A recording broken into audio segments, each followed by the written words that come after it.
record. One of my favorite comedians is Louis C.K.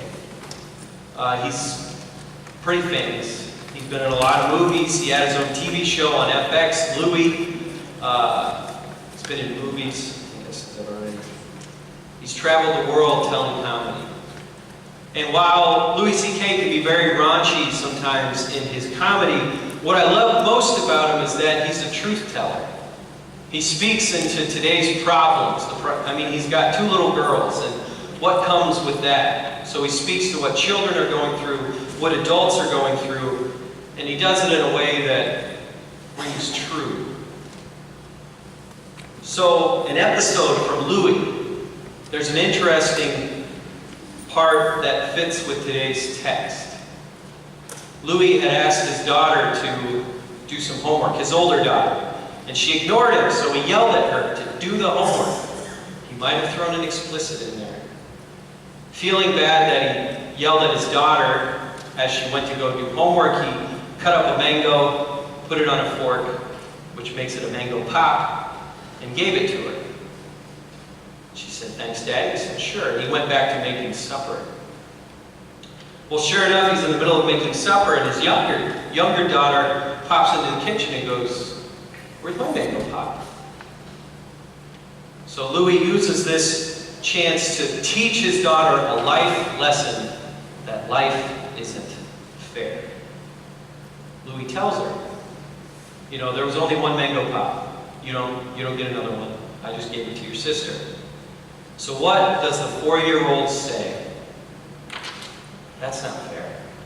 Daddy, you're not being fair. Louis tries to let her know, life's not fair.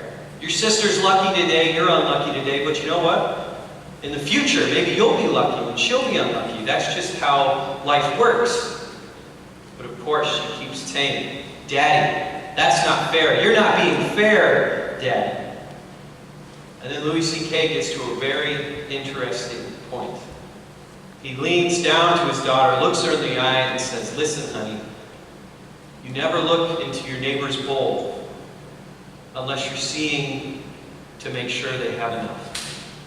You only look in your neighbor's bowl to make sure they have enough." So, of course, this 4-year-old got it. She said, "Oh, okay, that's completely fine. I'm for, I get the logic you're trying to present. Okay, see you later, Daddy." Well, no. She's a 4-year-old. Of course, she continued to say, "That's not fair, Daddy. You're not being fair, Daddy." So, like any good parent, he breaks down, figures, well, maybe I'll teach this life lesson another day, gives her a piece of chocolate so that she'll leave him alone. I grew up hearing the saying, life's not fair. The fair's in August, and that's where the pigs are. Of course, I always liked this saying because I loved the Iowa State Fair, which was in August. So I figured life couldn't be so bad if it was like the Iowa State Fair, and pigs are awesome. But as some things happened in my life, you start to realize, okay, life's not fair. The fair's in August, that's where the pigs are.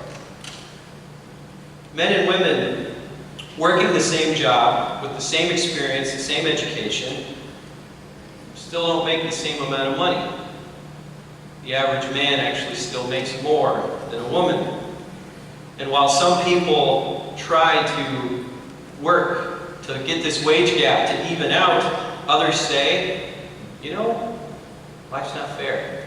The fair's in August, and that's where the pigs are.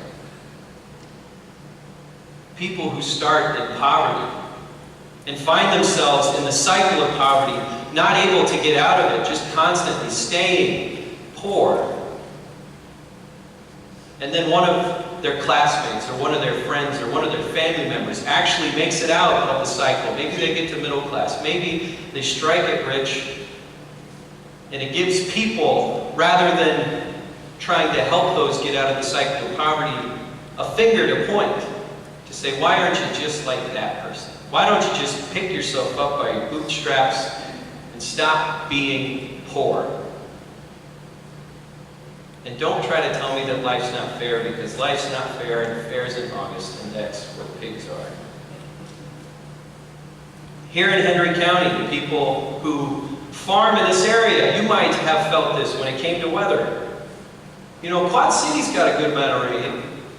Galesburg got a decent amount of rain.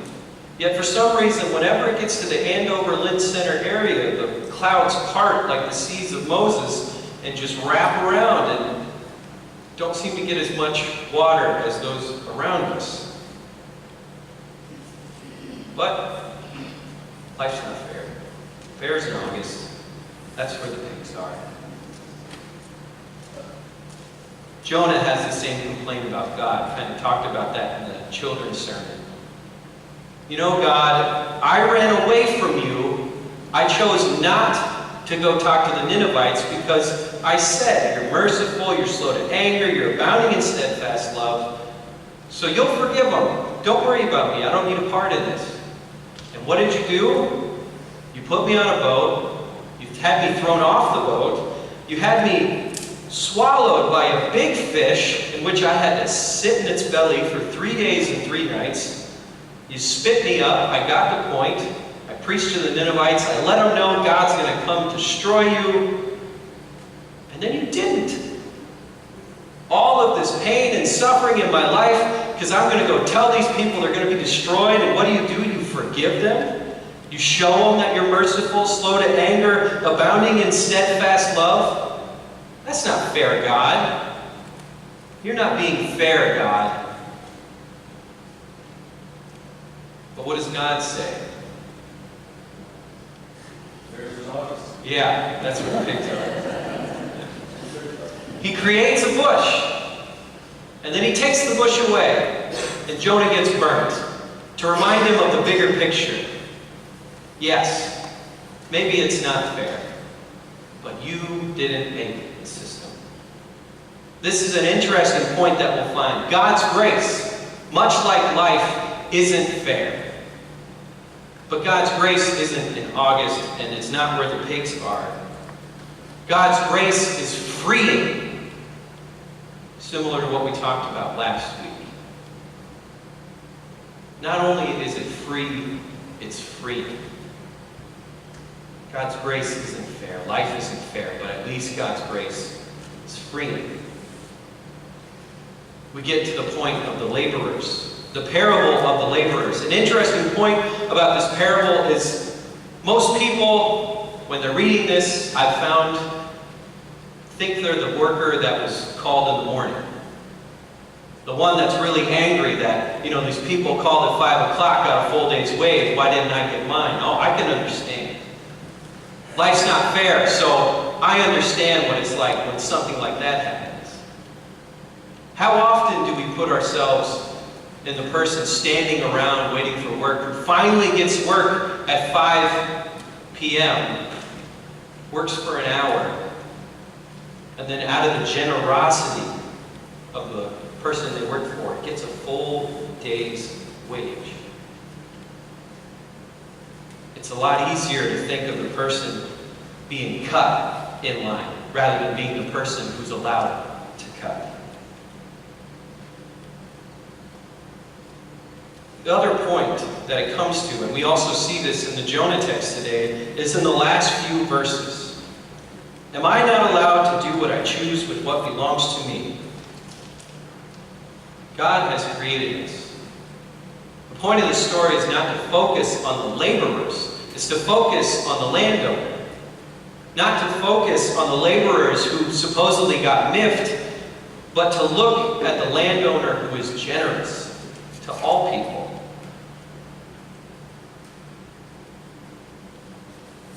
Truly, God's grace isn't fair, but it is free, and it's free. You can work as hard as you want. It's still going to be free.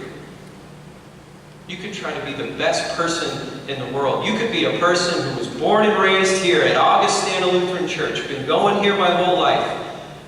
And there could be another person who just showed up today, who by the miracle of God's Word, hears God's Word, chooses and lives a life of Jesus Christ, and guess what? You both receive God's grace. So why didn't we get more? The people that started in mourning. And the point of it is not, why didn't we get more? The point of it has to do with election. Being chosen by God. Being freed by God's grace. When Jesus Christ died for us, it freed us to serve others. It's not a burden, as we might say. It's not waiting in the blazing heat. Truly, God's grace may not be fair, but it is free. And it is free. So whether in the morning or afternoon, we're called by this grace. This freeing grace, this free grace, to share it with others. To go to our neighbors and let them know that there's enough in their bowl. Inside their bowl is God's love for them, even if they can't see it. The good news of Jesus Christ lets you know that God's love is there, and it will fill you, and it will free you, and it is free.